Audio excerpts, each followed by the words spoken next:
There is a particular kind of quiet that settles over a man when he has been told the truth in advance and has had time to make his peace with it.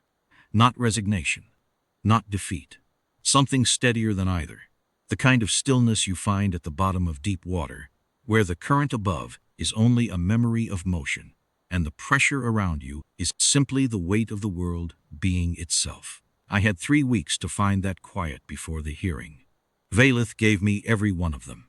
She told me on a Tuesday, in the small anteroom off the east corridor of Sornketh Station's residential wing, where the light comes in through a long rectangular viewport and falls on the floor in a gold bar that moves with the station's rotation. She was standing in the light when I came in. She didn't turn around. I closed the door behind me and waited, because I had learned in 2 years of living alongside her that some things needed to arrive in their own time, and that the only wrong response was to rush them. The station had its own rhythms that I had been learning since the first week. The maintenance cycles, the administrative shifts, the particular sound of the corridor at different hours. At this hour, early evening by station time, the East Wing was quiet. Most of the residential staff had finished for the day. I could hear the low harmonic of the rotation machinery in the walls. That was all. I have to do something in the succession hall, she said, that I cannot do unless you understand what it is and why. All right, I said. She turned then. The light caught one side of her face and left the other in blue shadow, and her pale gold eyes were steady in the way that meant the emotion was underneath and controlled, not absent. Valeth was not a woman who wept easily, but she was a woman who felt everything, and the cost of the control was visible to anyone who had watched her long enough. I had watched her long enough. The high assessors have filed a coercion petition under the 9th clause of the Succession Compact, she said. They have documented 14 procedural grounds for renunciation. Their position is that a human consort is structurally incompatible with the succession formula, that the bloodline registry cannot process the pairing for inheritance purposes, and that the compact's protectorate obligations to the 3 border worlds depend on a valid succession line being registered within the current cycle. I knew most of this already. I had been reading the compact documents for 6 months, slowly in the evenings, with a translation aid and a patience I had developed in my years as a frontier surveyor reading geological strata that did not care whether I understood them. The compact was not so different from ancient rock, patient, dense, full of precedent laid down in eras before either of us was born. The language was different, but the structure was similar. You read it for what it revealed about the conditions of its formation, and you trusted that the formations meant something, even when you couldn't immediately see what. The petition carries a deadline, she continued. If I do not file a voluntary renunciation before the close of the current succession cycle, which ends in 22 days, the assessors are empowered to file an involuntary dissolution. That dissolution would carry a compact censure, which would trigger a review of all 3 border world protectorate agreements. The review would take between 18 and 40 months. During that period, the worlds would not be covered. 3 words had the weight of 3 worlds in them. Would not be covered. I understood what that meant. I had spent 8 years on frontier survey work before I ever came near a compact station, and I had seen what the border looked like without protectorate coverage. The kind of work that moved in when the law looked away, the kind of damage that did not restore. I had certified route safety on 2 of those 3 worlds myself, years before I had any reason to know they would matter to me in a personal way. I had mapped their orbital approaches and filed the documentation, because it was the work I was there to do, and because the people on those worlds needed the approaches mapped and the documentation filed, and because that was what you did when you were the person in the area with the equipment and the training to do it. So you have to do it, I said. I have to perform it, she said. In the succession hall, before the assessors and the record keepers and whoever else attends. I have to read the formal language of renunciation and sign the compact form and have it witnessed. It will be entered into the official record. And it will be true, I said. In the record. In the record, she said. It will be true. We stood there in the light for a moment. I could hear the faint harmonic of the station's structural rotation, a low note in the walls that I had stopped noticing months ago and only noticed now because I was paying attention to everything. The gold bar on the floor had shifted 3 centimeters since I came in. The station turned at a fixed rate. Everything moved at a fixed rate, and you either learned to live inside the rhythm or you didn't, and I had learned. I need you to understand that I am not choosing this, she said. I am choosing the border worlds. Those are different things. I know, I said. Cord, my name in her voice had a particular sound. She used it rarely and directly, and when she did, it meant the sentence that followed was the one she had been building toward. I need you to be able to sit in that room and hear those words spoken about you and not. She stopped. Started again. I need to know that it won't destroy something in you that I will not be able to repair afterward. I thought about that. Thought about it honestly. The way you do when someone who knows you well enough to worry asks a question you owe them a real answer to. There was something in the prospect that was not comfortable. I won't pretend otherwise.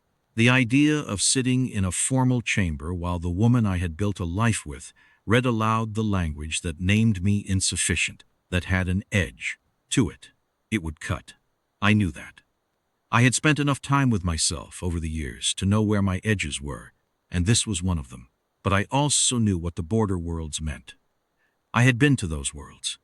I had knelt on their soil and taken their measurements and filed my reports and moved on, the way surveyors do, and not thought much about the people living there, because the work was the work, and the people were not the work.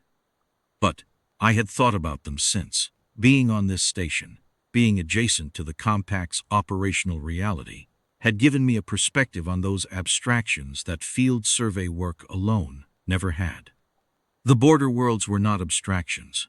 They were specific places with specific people doing specific things, and the gap between compact coverage and no compact coverage was the gap between a certain kind of survivable hard life and a different kind that was not always survivable.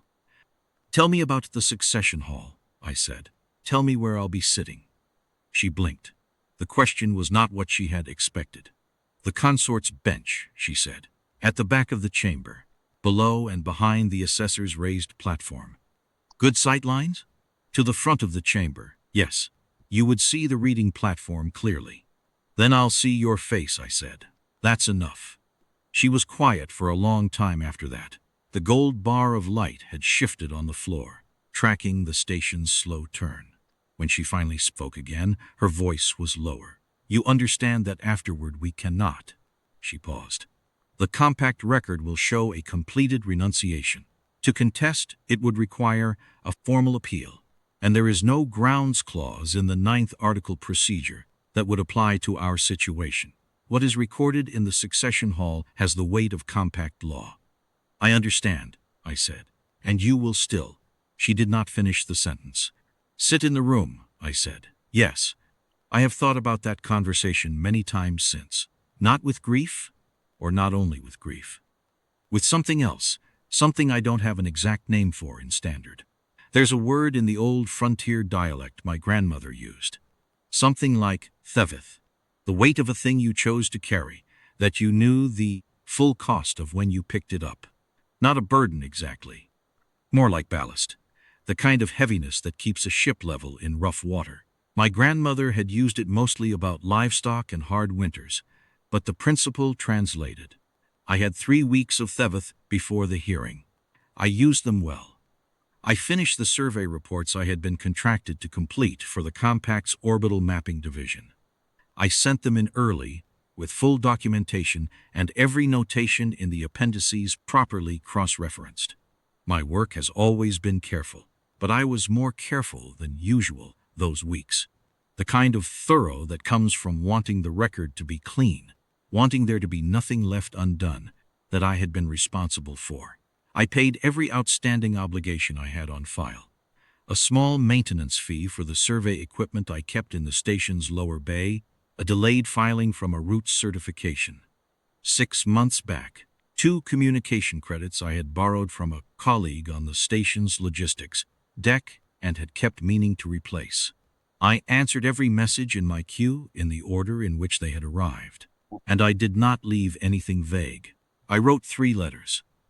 One to my sister on the homeworld, who I had not contacted in 8 months because I was bad at regular contact and she was patient about it. One to the survey division chief who had given me my first contract, a man named Olwen Barr, who had retired the previous year, and who I owed more than I had ever properly said. And one to the administrator on the second border world, a woman named Terseth Koval Hyan, who had been the principal contact on my certification work there, and who had sent me a brief message 2 years ago when my consort status was announced, noting that she had heard the news and that it seemed to her like a good development for the region. I had not answered that message when I received it. I answered it now. It is strange what a man does when he knows a formal ending is coming. I was not dying. I was not losing a court case. I was sitting through a necessary procedure, at the end of which the record would say one thing, and the truth would say another, and I would have to live with the gap between them. But the instinct to close open loops, to leave things orderly, that instinct is deep in anyone who has done fieldwork, where an open loop is the kind of thing that gets someone hurt months after you've packed up and left. I honored the instinct. I also read the full text of the Succession Compact for the 3rd time in a single sitting, cover to back, all 412 years of it. I had read it once when I first arrived on station, quickly, to understand what I had entered into. I had read it a second time over the 6 months of slow evening work, the way you read something technical that you want to understand rather than just know. The 3rd reading was different. I read it with the question in mind that I had not been asking on the first 2 passes. What did the founders actually intend? Not what did the document say? I knew what it said. But what did they believe they were building, and what had they put in place to protect it when the building was being used against its own purpose?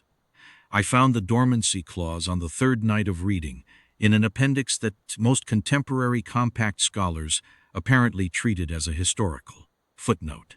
The appendix described the original instrument of the succession arbiter, the station's autonomous procedural authority, which had been active at the founding and was listed in every subsequent document as dormant pending foundational conditions. The language was old, not untranslatable, but dense, the kind of legal prose that had been written to last centuries rather than to be read easily. I spent 4 hours on the appendix alone, working through it the way I worked through difficult geological strata. Patient, methodical, not forcing an interpretation I wanted onto a formation that meant something specific. The Arbiter, per the original instrument, had been designed to protect the integrity of the succession process from what the founders called factuactured procedural duress. That phrase was defined in the appendix's 5th subclause as any filing, declaration, or formal record created under demonstrable coercion of a succession partner by a compact authority or its designated agents. I read that sentence twice. Then I read the enforcement provision. The Arbiter, if activated, had the authority to void any record it identified as coercion generated. Its standard of evidence was its own observational log. It had sensors throughout the succession hall and a standing mandate to monitor all formal proceedings for coercion indicators. Not just the hall, the station's common areas, the corridor outside the 9th article petition meetings. Everywhere, a succession partner might be subjected to the kind of institutional pressure that the founders had apparently decided to name and address directly, rather than leave to the good intentions of future administrators.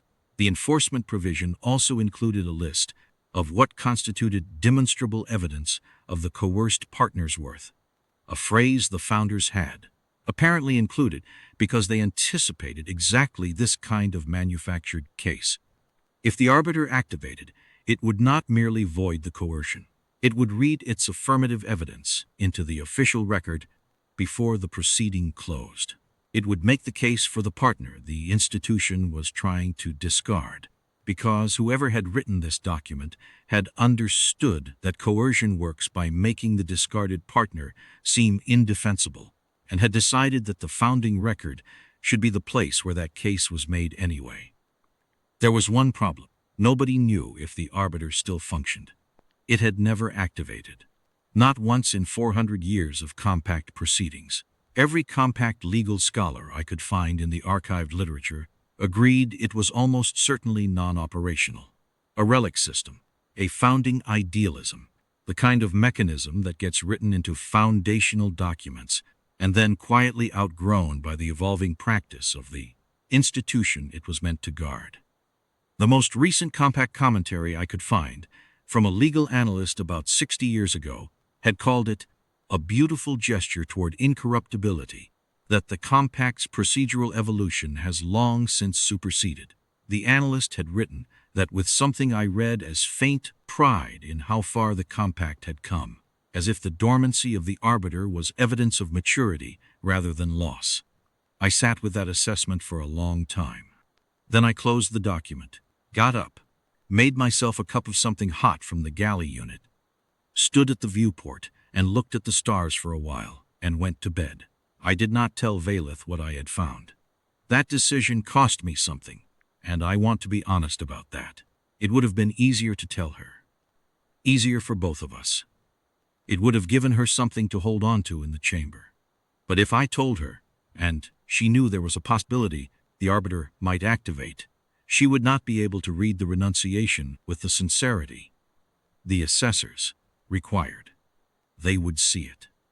They were thorough people with long experience in reading the faces of succession partners under pressure, and they had arrived at this proceeding confident that their case was airtight.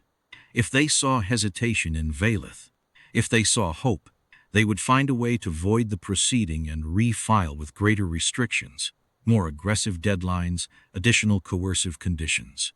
The border worlds would still be at risk. The situation would be worse.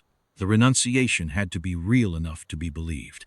That meant Valeth had to believe it was final. So, I did not tell her. And every day of the remaining 3 weeks, I carried that choice, alongside the theveth of everything else, and I kept my face even and my voice steady when I saw her, and I let her believe I had simply accepted what was coming. Which was, in a certain sense, also true. I had accepted what was coming. I was simply not certain it was what it appeared to be. She asked me twice, in those weeks, whether I was all right. I told her yes. The second time, she studied my face for a long moment the way she did when she suspected I was managing her. "You are very calm," she said. "I've been calm before," I said. "You are calm in a specific way," she said. "Like a man who has made a decision." "I've made a lot of decisions," I said. "It's a habit." She looked at me for another moment. I met the look and held it, which was easier than it would have been before I learned to read her, because I knew she was looking for something specific, and I knew it was not in my eyes to find. She let it go. I think she needed to. The hearing was scheduled for the 14th day of the 3rd session cycle at the 2nd hour of the morning watch. The succession hall was on the station's formal upper tier, a chamber I had seen once, briefly, during the orientation visit when I first came aboard as Valeth's consort, and which had stayed with me in the way that rooms built for weight tend to stay with you. High vaulted ceilings with inlaid panels of a blue-black material that absorbed light rather than reflecting it, the effect being a kind of depth overhead that suggested something vast above the immediate space. A central aisle flanked by seating for compact observers.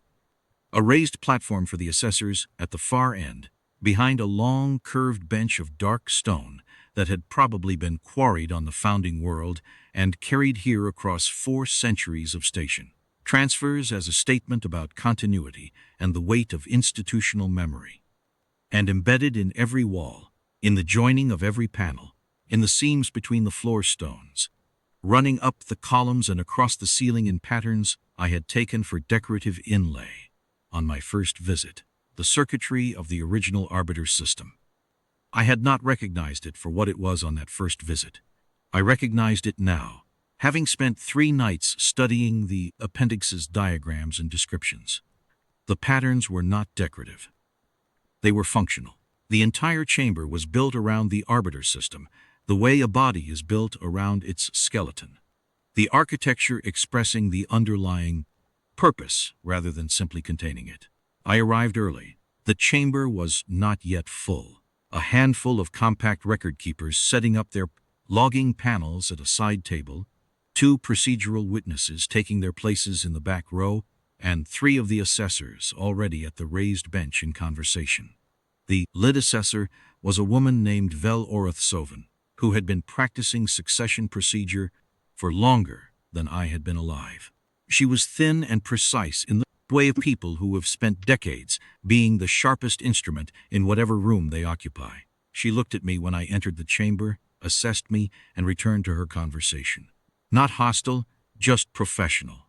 I was, in her calculation, an element of the proceeding that had already been accounted for and required no further attention. I nodded to her anyway. She did not nod back. The consort's bench was where Valeth had described it, at the far back of the chamber, below the assessor's platform, set slightly apart from the observer's seating, as if whoever had designed the room had wanted the consort present, but not part of the proceedings. A bench rather than a chair, the kind of seating that suggested endurance rather than comfort. I walked to it and sat down. I placed my hands flat on my thighs. I found the posture I wanted, upright, even not rigid. The posture of a man who has nowhere to be but here and no reason to pretend otherwise. More people arrived. The remaining assessors, 5 in total, seated in order of seniority at the curved bench. Then additional record keepers. Then the formal observer seats filled with faces I recognized from the station's administrative and diplomatic roster.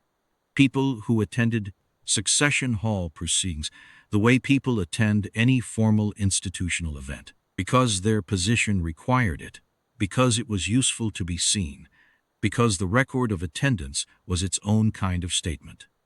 I identified the station's administrative director, 2 of the senior diplomatic liaison staff, and a woman I did not recognize who I later learned was a compact legal observer sent from the regional authority specifically because this case had attracted attention in circles where such cases were tracked. Valeth came in last. She was dressed in succession formal. The Sorn Keth house colors, a deep charcoal gray with a copper thread border work that marked the primary succession line, her close-cropped silver and black hair precise, her pale gold eyes directed straight forward. She walked the center aisle to the reading platform at the front of the chamber without looking at the bench, without looking at the back of the room. She walked it the way she walked every formal space, with the measured deliberateness of someone who understood that how you moved through a room was itself a kind of language, and who chose her language carefully. She stood at the platform and placed her hands on either side of the reading surface and waited. The lead assessor, Vel Orath Soven, called the hearing to order with the standard compact formulation. She read the case number. She read the date of filing and the date of the hearing. She read the parties. And when she read my name, Cord Ashby, human, consort designate, under Article 7 of the current succession compact, she paused for exactly half a second in a way that I think was involuntary. The faint hesitation of someone who has rehearsed a word many times and still finds the texture of it slightly wrong. Then she read the substance of the petition.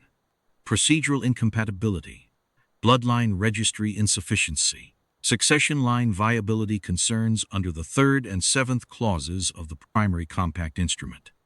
She was efficient. She did not editorialize. She laid out 14 grounds in the order in which they had been filed, each one precise and documented, each one drawing on specific provisions of the compact, to demonstrate that the petition was grounded in procedure rather than in preference, that this was not a personal judgment but an institutional necessity. The record keepers logged each ground as it was read. The room was quiet throughout. It was a thorough case. I will say that for them, they had built it carefully and the language was exactly chosen to make it appear to be what it claimed to be. A procedural matter, a question of registry and formula, nothing personal. I kept my eyes on Valeth's face. She was listening to the petition with an expression I had seen her use in diplomatic proceedings. Not blank, which would have looked false, but composed into a specific kind of attention that acknowledged the proceedings without reacting to them. She was holding it well.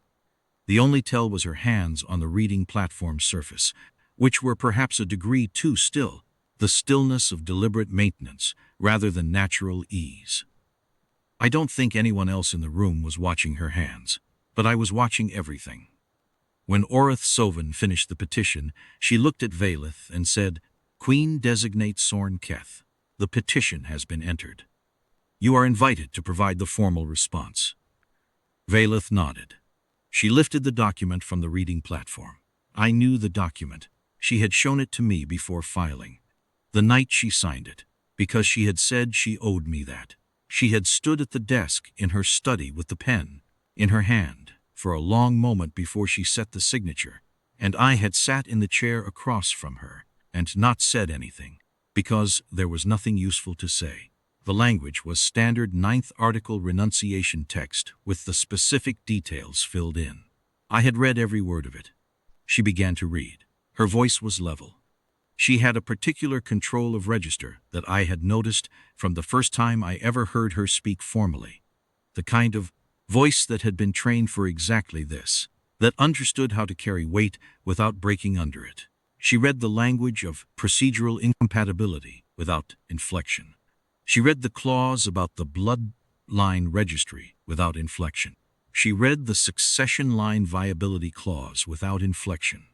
The record keepers logged each paragraph as she completed it. The chamber was very still, and then she reached the heart of it, the central clause, the one that was not procedural language but evaluative, the one that the compact form required a succession partner to speak directly, in their own words within the framework of the standard formulation, naming the grounds of personal insufficiency that supported the institutional grounds already entered. The sentence that, in the record, would stand as her considered judgment of me. I did not look away.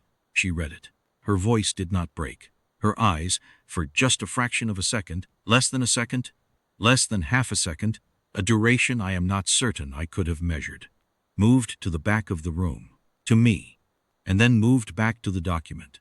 That fraction of a second was not in her voice. It was not in her posture. It was not in her hands, which remained steady.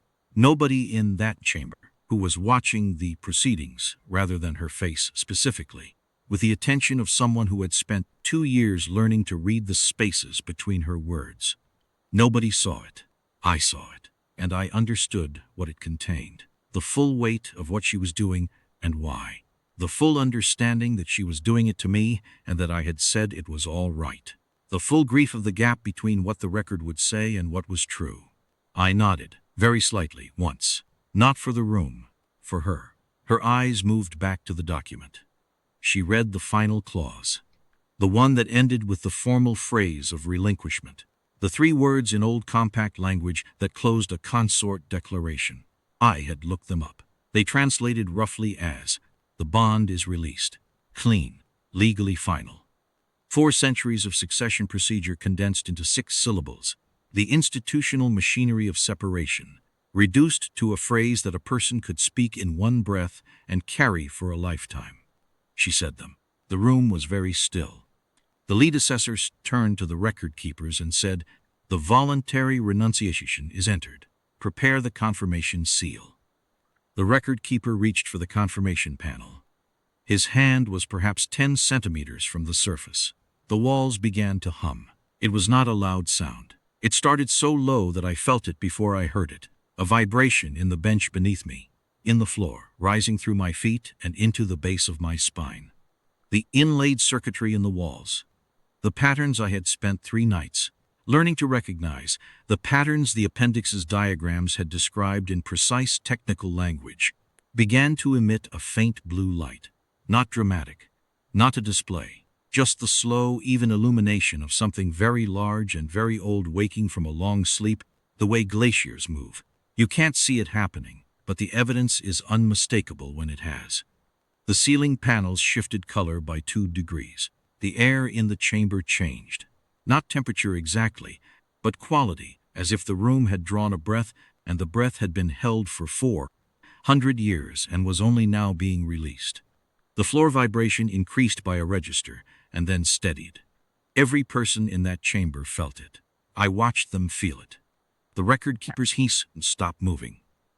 The lead assessor turned from the confirmation panel and looked at the walls with the expression of a person encountering something that her professional preparation had not included. The observers shifted in their seats. 2 of the junior assessors at the bench stood up without being aware they were doing it, the way animals stand when they sense something large in the vicinity that they cannot yet see. Valeth's hands tightened on the edges of the reading platform. The humming rose another register. Still not loud, but pervasive now, in every surface of the room simultaneously, as if the chamber itself were speaking before it had chosen words. And then it resolved into something. That was not quite sound, and not quite silence, but the quality of a large space that has become very attentive. The quality of a room that is, for the first time in its existence, doing what it was built to do. The voice came from everywhere. Not from a speaker, not from a panel, from the room itself. From the walls and the floor and the ceiling and the air, from every millimeter of that 4-century-old circuitry, giving voice at once to something that had been waiting in the architecture of this station, since before anyone in this chamber was born, since before their parents were born, since before the memory of anyone currently living in the compact's jurisdiction had any knowledge of a time when this system had last been active. The language it spoke was old compact formal, the founding register, the one used in the original instrument, the one that every succession scholar learned in its classical form, and almost none of them had ever heard spoken aloud. It was a language built for precision rather than flow, dense with specific legal meaning in each syllable, the kind of language that had been constructed to survive centuries of institutional drift without losing its original intent. My comprehension of it was imperfect. I want to be honest about that. I had spent 3 nights with the appendix and a translation aid, and I understood the general architecture of what was being said before it was said in standard. But the full nuance was beyond me in the moment. What I understood was the shape. It said, "I have been watching." It said, "The renunciation entered in this proceeding was produced under demonstrable procedural coercion by the compact authority designated in this chamber." It said, "The coercion record begins 17 months ago. It is complete. It will now be read." The lead assessor said, in a voice that was still professionally level but had a new quality underneath it, "This system has no standing in current." The voice did not stop. It was not a voice that could be interrupted. It was not a voice that had any reason to acknowledge the protest of anyone in this room, because it had not been built to acknowledge protests. It had been built to acknowledge exactly one thing: the integrity of the succession process and the harm done to it, and the remedy available to it. And it had been waiting for centuries to find the conditions that required it to act, and it was not going to be paused by an assessor who had not read the foundational appendix carefully enough to know what she was standing inside. It read the coercion record. It was thorough in the way that only a system designed to be thorough can be. Systematic, complete, unapologetic about its completeness. It covered every communication in the formal record, every procedural filing, every meeting at which the assessors had presented Valeth with her options, every revision to the petition language, every document that had been drafted and redrafted in the construction of the 9-clause argument.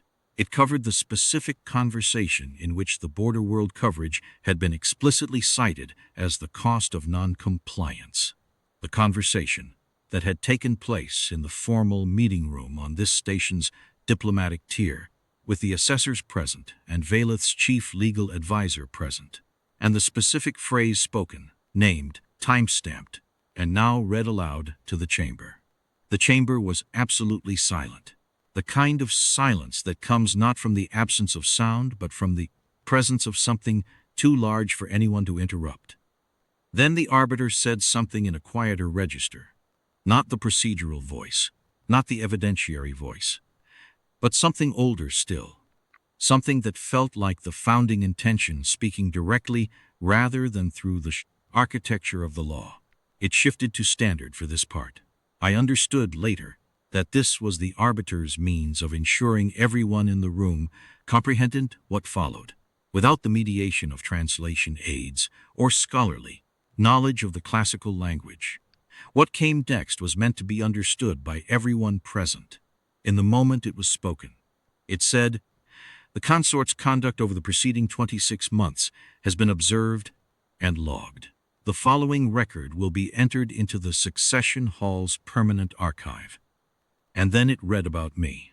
I will not pretend I was prepared for that. I had found the dormancy clause. I had read the enforcement provision. I had understood, in theoretical terms, that if the arbiter activated, it would read its affirmative evidence into the record. But to sit in that chamber and hear a 400-year-old system recite, in the even measured voice of something that had watched institutional processes form and dissolve across centuries, the specific things I had done in the preceding 2 years. That was not something I had fully imagined. The gap between knowing a thing and experiencing it is always wider than you estimate.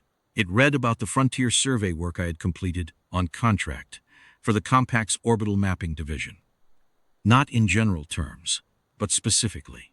The hours logged, the accuracy ratings, the commendation from the division head that had been filed in the contract records and that I had not mentioned to anyone, not because I was hiding it, but because it had seemed like a private, professional matter, and I had not thought it relevant to anything on the station.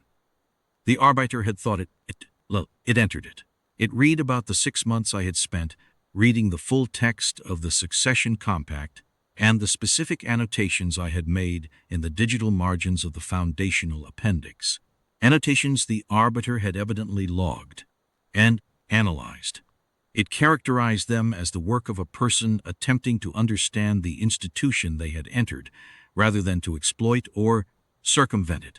That characterization was precise. I cannot fault it. It noted, with a precision that was almost surreal in the moment, though I understand it in retrospect as the simple operation of a system doing what it was designed to do, that I had completed every outstanding professional and personal obligation before the hearing date, and that I had done so in a sequence and with a thoroughness that the arbiter's analysis identified as the behavior of someone settling accounts in advance of something they believe they might not survive intact. It used the phrase, "conduct consistent with preparatory closure," which was accurate, which was, I think, the most accurate thing said in that chamber all morning. That sentence had a particular weight in the room. I felt it. It read about the survey work I had done for 3 of the border worlds directly. The mapping work, the early warning route certifications, the orbital approach documentation, the low visibility infrastructure contributions that nobody in a succession hall had any reason to associate with, a consort's suitability, because nobody in a succession hall had ever thought to look for them. The arbiter had looked. It noted, with the same measured precision it applied to everything, that the human consort had spent 8 years, and the better part of 2 more working to secure the operational continuity of the exact worlds that had been invoked to coerce his partner's renunciation, that the grounds cited to compel his removal were in part grounds he had spent a decade helping to maintain. There was a pause after that sentence, a deliberate pause, the kind that a system with sufficient sophistication about human communication includes because it understands that some things need a moment to land. Then the arbiter returned to its procedural register and said, in old compact formal, the 6 words of the enforcement provision. I had memorized them from the appendix. Spoken aloud in that room, in that voice, they were something different than they had been on the page. They had the weight of the room behind them. the weight of 4 centuries of waiting, the weight of a founding intention finally finding the conditions it had been designed for. The direct translation, the coercion voids, the record stands. Then it said, in standard, 3 words that it had apparently been waiting 400 years to say, words that were in the original instrument as the formal declaration of the enforcement finding, words that the scholars, who called the Arbiter a beautiful relic, had evidently not looked at closely enough to understand the implications of. Bow before him. The room did not move for a long time. I am not a man who courts attention. I spent 8 years on frontier survey work in part because frontier work is fundamentally solitary. You, a rock formation, a measurement device, and the silence of space between the two. I had not come to this station, to this life, to this woman, seeking recognition. I had come because she had seen something in me that had nothing to do with the categories, the succession compact used to evaluate human beings, and because I had seen something in her that had nothing to do with the categories, her court used to evaluate queens, and because 2 people who see each other clearly, without the interference of institutional categories or inherited hierarchies, or the accumulated prejudice of systems that weren't built to account for the specific combination of things you are. 2 people like that are a rare enough thing in any world that it seemed worth honoring, worth staying for. But I am also honest enough to say that when the Arbiter spoke those 3 words and the room went absolutely still, something in me that had been holding very carefully for 3 weeks, the theveth, the ballast, the quiet at the bottom of deep water, let go. Not loudly, not visibly, I think. I hope not visibly. But something in the architecture of my chest that been braced for a particular weight, recognized that the weight was not arriving in the form it had expected, and shifted accordingly. The lead assessor, Vel Orithsoven, was the first to move. She stood at the bench for a moment, her precise face making calculations that were, I could see, not primarily emotional ones. She was doing the same thing I had done in the 3rd week. Reading the foundational instrument and understanding what she was standing inside. She was thorough. She came to the answer quickly. She turned to the record keepers and said, in a voice that was admirably level, log the Arbiter's activation, log the voided renunciation, log the coercion finding. A pause. Log the evidentiary record as entered. The record keeper said, and the enforcement finding assessor? A longer pause than any of the others. Log it, she said. The other assessors, 4 of them still at the bench, did not sit down. They stood at the bench, and I watched them, one by one, arrive at the same calculation Orithsoven had already completed. There was nothing to contest. The Arbiter was not a contemporary system subject to procedural challenge. It was the original foundational authority, the instrument from which every subsequent layer of succession compact procedure derived its standing. You could not challenge the foundation from inside the building it supported. You could only stand in it and recognize where you were. They did not bow. I want to be clear about that. The Arbiter's enforcement declaration was addressed to the proceedings as a formal determination, not to any individual in the room as a literal instruction. Nobody in that chamber literally bowed. That is not what happened, and I would not want anyone to understand it that way. What happened is that they stopped standing the way they had been standing before the Arbiter spoke. There is a posture that people in positions of formal authority adopt when they are certain of their standing in a proceeding. A particular set of the spine, a positioning of the hands, a quality of presence that says, I am the one who evaluates. That posture, in every person at the assessor's bench, was gone. In its place was something quieter, more careful. The posture of people who have understood that the room they are standing in is larger than they had previously accounted for, and that their authority inside it is bounded by something they had not previously considered. It was enough. It was, honestly, more than I had thought I needed, and more than I had been certain I would get. I looked across the chamber to the reading platform. Valeth was still standing at it. Her hands were still on either side of the surface, but not gripping it now, just resting, the way a person's hands rest, when the thing they have been holding themselves upright against has passed. Her pale gold eyes found mine across the full length of the chamber, across the rows of stunned observer seats and the logged record panels, and long central aisle that I had walked to the consort's bench an hour ago, with nothing in my chest but Thevith and the distant possibility of an ancient system no one believed was functional. I have thought many times about what was in her face in that moment. The obvious thing, the thing any account of this would note, is the relief. And yes, it was there. But it was not the primary thing. The primary thing was something I am going to struggle to name accurately, because the words available to me for it are either too large or too small. It was the expression of a person who had been prepared to carry a specific weight for the rest of their life, had accepted the weight, had lifted it, had begun to move under it, and who was only now understanding that they had put it down without realizing they had done it. Not release. Something more specific than release. The expression of someone discovering that the thing they brace to pay has not, after all, been extracted. The nearest word I have is returned, as in something has been returned to her. Something she had handed over in that room, voluntarily because she believed it was the necessary cost and which the room itself had handed back. I nodded, once, the same nod I had given her when she read the renunciation, the one that was only for her, not for the room. She closed her eyes for a moment, one breath. Then she straightened. The lead assessor said, "Queen designates Sorn Keth. The renunciation is voided. The petition is void. The proceeding is closed." She paused, with the exactness of someone choosing every word. "The compact record will reflect the Arbiter's findings in full." Valeth said, "Acknowledged." Orthsoven nodded.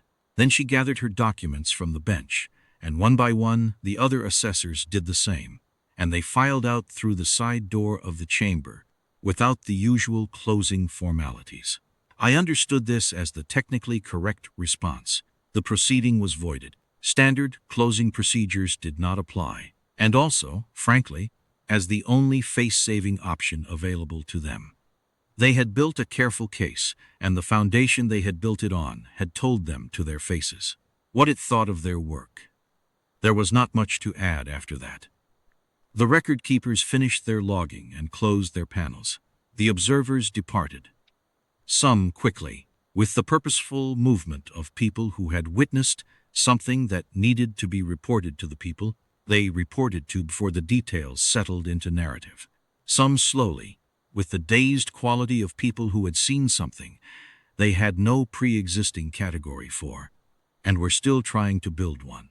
The compact legal observer was the last of them to go, and she walked out with her head down and her recording device still running. The chamber emptied around us.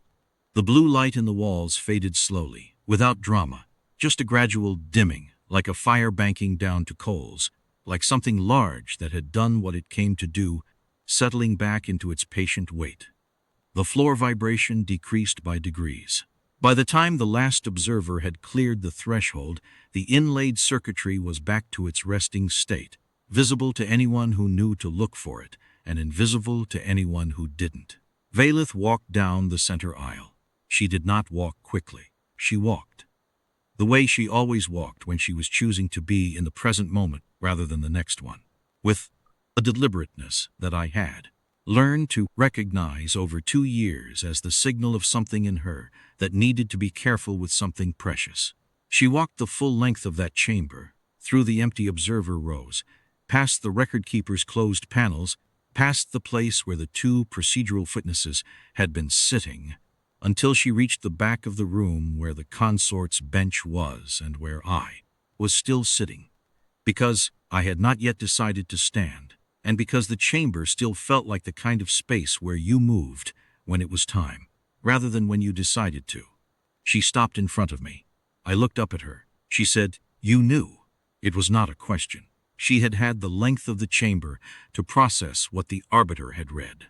The dormancy clause, the founding instrument, the enforcement provision, the specific annotation the Arbiter had cited from my 3rd reading of the document. And she had done the calculation faster than most people would have. She was that kind of person. It was one of the things I valued most in her. I found it 3 weeks ago, I said. I didn't tell you, because you needed to be able to read the renunciation.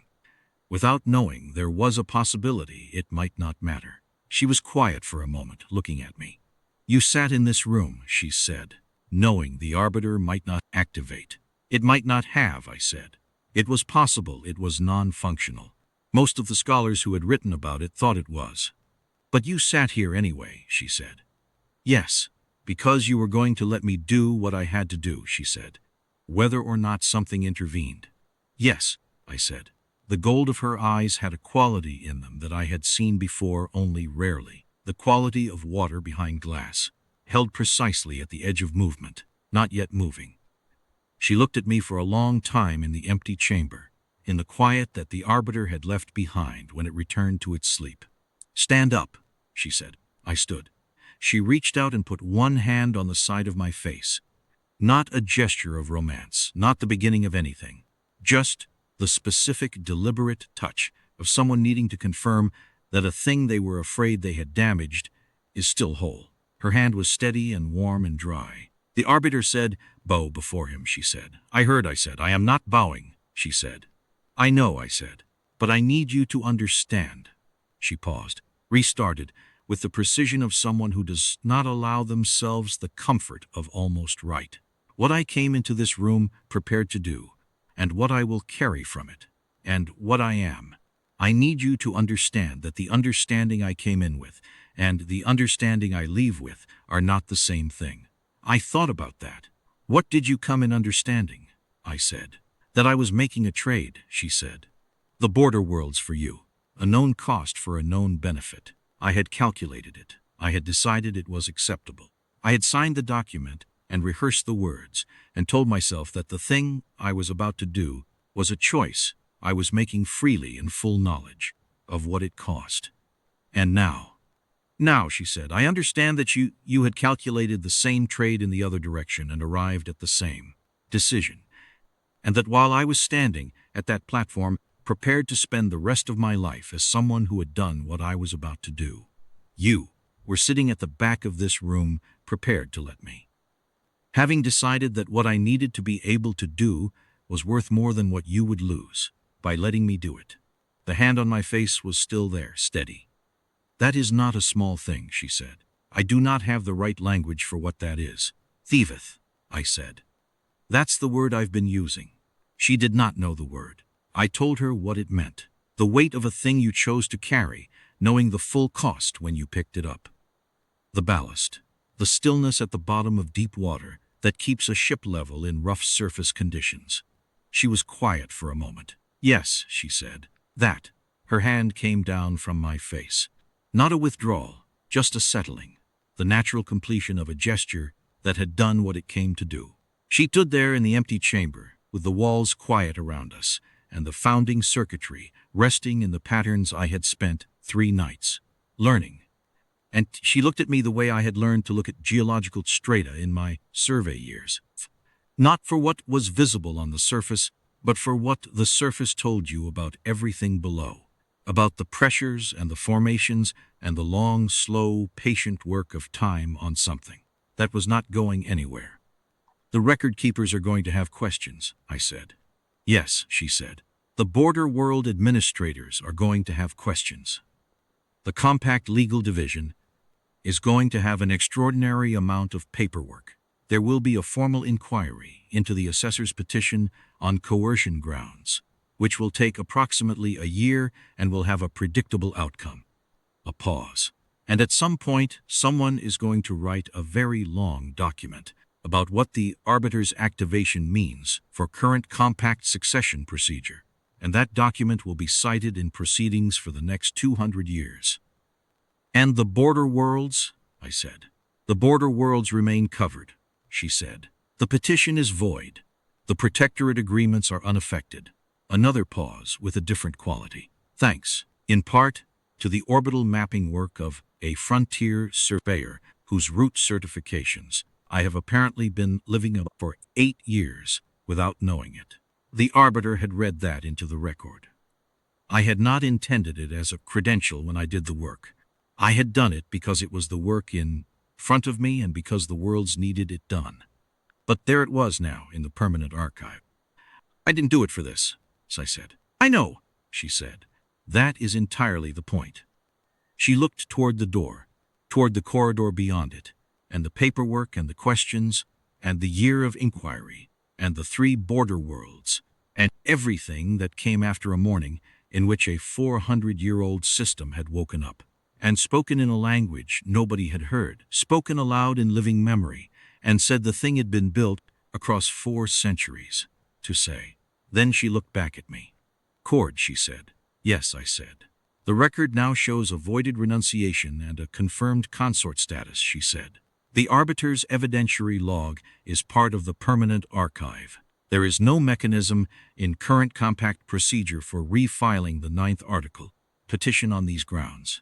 I know, I said. So, what the record says, she said, and what is true, those are the same thing now. I thought about the 3 weeks. The 7th. The dormancy clause found at 2 in the morning. The survey reports filed early, and the letters written and the obligations settled. The consort's bench and the long walk to it, and the posture I had found and held. The nod I had given her when she read the words that named me insufficient. The nod that was only for her. The nod that said, I know. I understand. It's all right. Whatever comes, it's all right. Yes, I said. Those are the same thing now. She held my gaze. In the settling quiet of the empty succession hall, with the walls back to their resting patients, and the founding circuitry waiting again in its long dark between the moments that required it, she held my gaze and I held hers. And that was the whole of it. No ceremony, no catchphrase, nothing the record needed to note. Just 2 people in a room after a long wait had been carried and put down, each recognizing the other as the person who had carried it. All right, she said. All right, I said. We walked out together. The door closed behind us, and the succession hall returned to the silence it had kept for 400 years in a morning, and somewhere in the walls the old system rested and watched and waited, patient as a foundation stone, for the next time the thing it had been built to protect needed protecting. I don't think it will be a long wait, but I have stopped worrying about the gap between what the record says and what is true. For us, at last, they are the same thing.